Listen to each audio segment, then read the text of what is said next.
Everyone, कैसे हैं आप सब।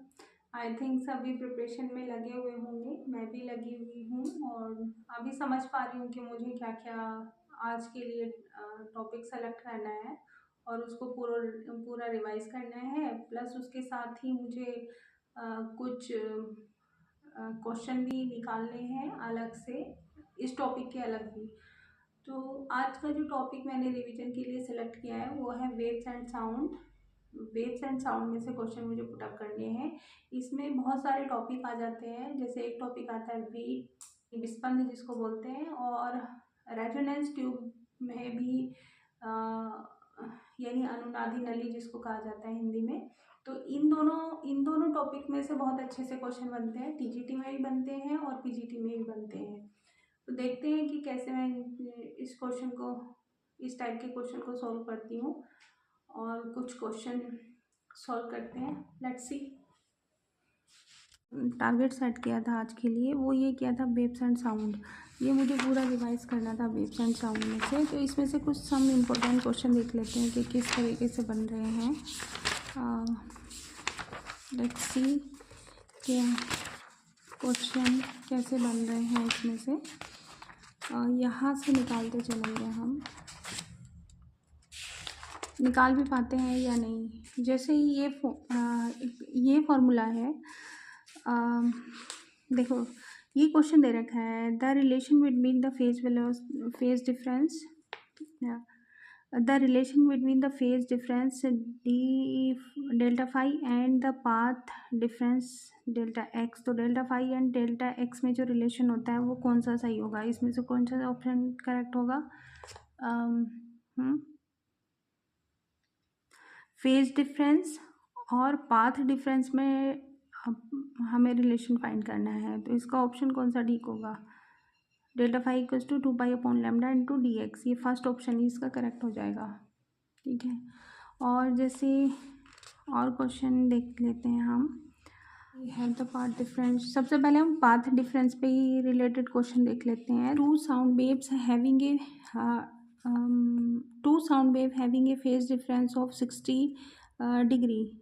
इसमें सेकंड क्वेश्चन है ये, पाथ डिफरेंस और फेज डिफरेंस में क्या रिलेशन होता है। डेल्टा फाई इक्वल्स टू होता है 2π/λ इंटू डेल्टा एक्स, ये तो होता है। अब ये कह रहा है दूसरे क्वेश्चन में, सेकंड क्वेश्चन है, ये वाला क्वेश्चन है कि two sound wave having a phase difference of 60 degree have the path difference. तो path difference we have to find delta X, इसमें से निकालना है सेकंड क्वेश्चन में। ठीक है, डेल्टा एक्स हमें फाइंड आउट करना है और इसके लिए यही फार्मूला लगा देंगे। तो डेल्टा एक्स इक्वल्स टू हो जाएगा lambda into delta phi upon 2π, और यहाँ पर जब हम वैल्यू पुट करेंगे तो lambda in term of lambda में ही निकालना है। डेल्टा फाई कितना है 60 डिग्री, 60 डिग्री है ना, तो उसको जब पाई रेडियन में कन्वर्ट करेंगे, ये 60 डिग्री आ रहा है और नीचे 2π आ रहा है।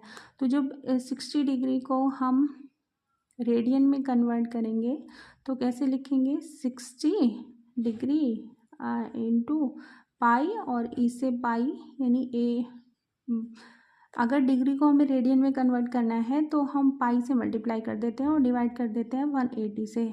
इससे ये कैंसिल आउट हो जाएगा और ये कितना हो जाएगा 6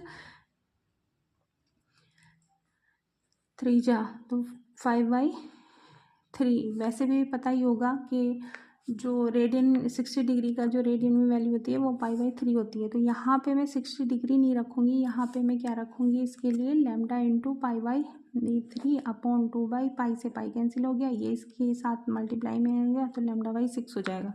तो इसका जो ऑप्शन ठीक हो जाएगा ये ठीक होगा, सी ऑप्शन इज करेक्ट। और इसका जो ऑप्शन करेक्ट होगा वो कौन सा होगा, 11 का फर्स्ट और इसका सेकंड। अब हम और भी कुछ क्वेश्चन देख लेते हैं कि किस तरीके से दिए गए हैं। ठीक है, इसमें साउंड ऑफ वेव में से ही निकालेंगे। देख अब हम एक ये नेक्स्ट क्वेश्चन ले लेते हैं। ये पीजीटी में कई बार पूछा गया, इस टाइप का क्वेश्चन बहुत बार पूछा गया है। The ratio of the speed of sound in nitrogen gas to that in helium gas, यानी स्पीड निकालनी है नाइट्रोजन रेशो, तो velocity in nitrogen gas and the sound velocity in helium gas, तो इन दोनों का रेशो हमें we have to find out. Okay, ये हमको निकालना है, को फाइंड आउट करना है। अब सबसे पहले तो इसके लिए फार्मूला क्या होता है कि कोई भी गैस है अगर, तो उस गैस में जो साउंड की स्पीड होती है वो उसके लिए v इक्वल्स टू फार्मूला होता है gamma R T upon M.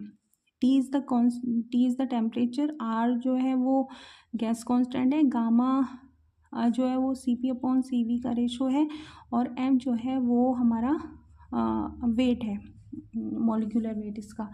ठीक है, तो यहाँ ये दे रखा है। अब हमको क्या निकालना है, टी तो 300 केल्विन दे रखा है, ये तो कांस्टेंट होगा, आर भी कांस्टेंट होगा, तो वी जो प्रोपोर्शनली होगा वो गामा अपॉन एम ऐसे हो जाएगा। तो जब हम इसमें रेशो में हम इसकी वैल्यू रखेंगे तो ये क्या हो जाएगा, वी एन टू यानी गामा, ऐसे फार्मूला बन के आएगा ये गामा एन टू, और ये अपॉन में है एंटी प्रोपोर्शनली, तो एच ई की वैल्यू एम एच ई ऊपर मल्टीप्लाई में जाएगा, और gamma H E into M N two ये होते हैं ना, तो V N two upon V H E ये फाइंड आउट हो जाएगा। कैसे, अब गामा एन टू जो हीलियम गैस है वो तो है मोनो एटॉमिक गैस, जो हीलियम गैस होती है वो तो मोनो एटॉमिक गैस होती है, और जो नाइट्रोजन गैस होती है वो होती है हमारी डाई एटॉमिक गैस।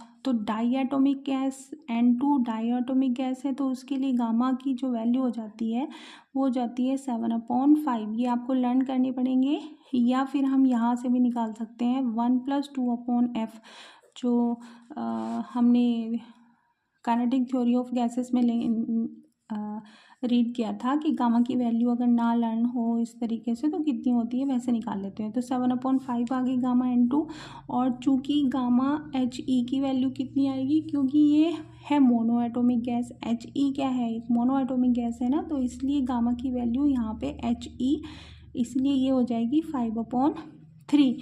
क्यों, क्योंकि जब हम इस इक्वेशन में मान रखेंगे तो डाई एटॉमिक गैस के लिए एफ़ की जो वैल्यू होती है यानी डिग्री ऑफ फ्रीडम 5 होती है, तो जब इसमें वैल्यू रखेंगे तो ये 7/5 आ जाएगी। लेकिन मोनो एटॉमिक गैस के लिए जो एफ़ की वैल्यू होती है वो होती है 3, तो जब हम इसके लिए वैल्यू रखेंगे इसमें 1+2/3 तो ये 5/3 आ जाएगा ना, एलसीएम लेकर के ये वैल्यू आ गई। और जो हीलियम का एटॉमिक मास होता है वो कितना होता है 4, और जो N2 है, N2 का जो एटॉमिक मास जो उसका मास होता है, N का जो एटॉमिक मास होता है वो होता है 14, और इसका जो वो हो जाएगा मॉलिक्यूलर, वो कितना हो जाएगा 18, वो 28 सॉरी। तो यहाँ पे जब हम वैल्यू पुट करेंगे सारी, इसमें सब वैल्यू अब पुट कर दें। N2 की वैल्यू डाई एटॉमिक गैस के लिए गामा की वैल्यू 7/5 और एम ई यानी कि जो हीलियम का आणविक भार होगा वो कितना होगा 4 होगा, इंटू 4 अपॉन जो हीलियम होगा, हीलियम के लिए जो गामा की वैल्यू है वो है 5/3 क्योंकि मोनो एटॉमिक गैस है, एंड N2 के लिए उसका कितना होता है मॉलिक्यूलर वेट ये होता है। अब इसे सॉल्व कर लेंगे। सॉल्व कैसे करेंगे, 5 × 5 ये तो ये नीचे मल्टीप्लाई में चला जाएगा। अब 7 वो सॉरी 18 होगा ना, ये 14 होता है ना, तो मॉलिक्यूलर वेट कितना हो जाएगा इसका 28 हो जाएगा। N2 का जो मॉलिक्यूलर वेट होता है वो 28, तो 7 4 टाइम्स कैंसिल हो गया, 4 से 4 कैंसिल आउट हो गया, ये 3 अप साइड में ऊपर जाएगा, √3/5 ये डाउन नीचे आ जाएगा, तो ये इट विल बी 3/25, या हम इसको ऐसे भी लिख सकते हैं कि 3 वो √3/5 इज़ द करेक्ट आंसर। तो √3/5 इज सी, तो सी इज़ इट्स करेक्ट आंसर। तो ये इस टाइप के क्वेश्चन निकालने के लिए क्या हमको लर्न करने पड़ेंगे कि गामा की वैल्यू, जैसे हमने पीछे कल की वीडियो में भी अगर आपने पूरी देखी हो मेरी, तो मैंने उसमें यही निकाल के दिखाए हैं, उसमें बताए हैं मैंने कि कैसे निकालते हैं डायटोमिक गैस के लिए, मोनोएटोमिक गैस के लिए और ट्राइएटोमिक गैस के लिए कैसे गामा की वैल्यू हम फाइंड आउट कर सकते हैं। और ये तो एटॉमिक मास और मोलिकुलर वेट, तो ये तो आपको लर्न करने पड़ेंगे, है ना, तभी हम क्वेश्चन को सही से कर पाएंगे। अब देखो एक क्वेश्चन ये है, ये देख लेते हैं। The speed of sound in a gas of density rho at a pressure P is proportional to the, इसमें से कौन सा ऑप्शन सही होगा वो हमको बताना है। तो जो speed of sound in a gas equals to होती है गामा RT/m, इस क्वेश्चन को निकालने के लिए V की जो वैल्यू होती है, speed in a gas, sound की जो स्पीड होती है वो गामा RT/m होती है, ठीक है। अब PV इक्वल्स टू RT से हम अगर निकालेंगे इसकी वैल्यू तो कितनी आ जाएगी P। अब RT की वैल्यू निकाल लो यहाँ से, ना, RT की वैल्यू निकाल लो, तो RT कितना हो जाएगा PV P इंटू V, तो कितना हो जाएगा गामा PV और m/, ये V इसके अपॉन में चला जाएगा तो कितना हो जाएगा गामा P/ρ, ये हो जाती है ना। तो B इक्वल्स टू कितना, कौन सा ऑप्शन सही होगा, ये होगा प्रोपोर्शनल टू, गामा तो कांस्टेंट हो गया ना, किसी गामा इज ए कांस्टेंट, तो V is proportional to P/ρ, ये आंसर आ जाएगा, V इज प्रोपोर्शनल, ठीक है।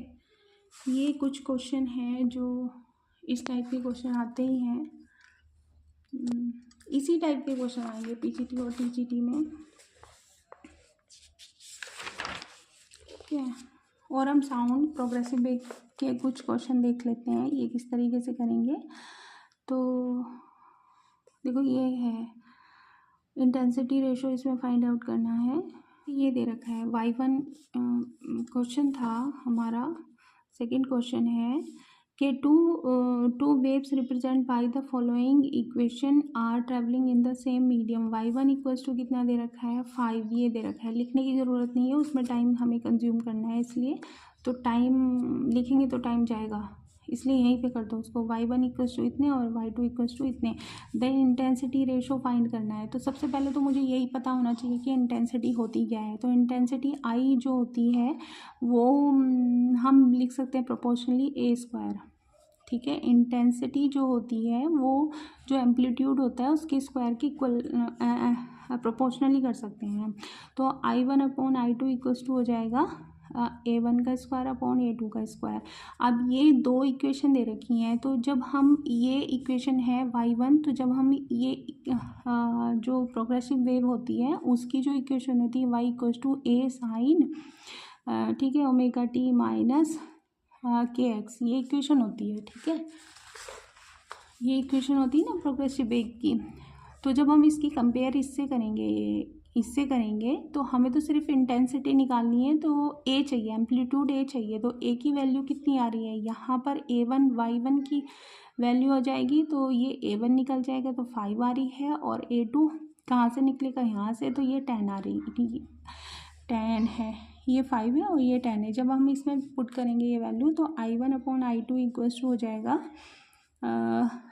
A1 5 का स्क्वायर अपॉन 10 का स्क्वायर, तो कितना है ये आप 5 इंटू 5 लिख सकते हैं ना, 5 इंटू 5 अपॉन 10 इंटू 10, तो 2 टाइम्स ये कैंसिल हो जाएगा, ये भी, तो 1/4 इज वैल्यू कितनी आ गई 1/4। तो ऑप्शन कौन सा ठीक होगा इसका, B option is the correct answer, ठीक है।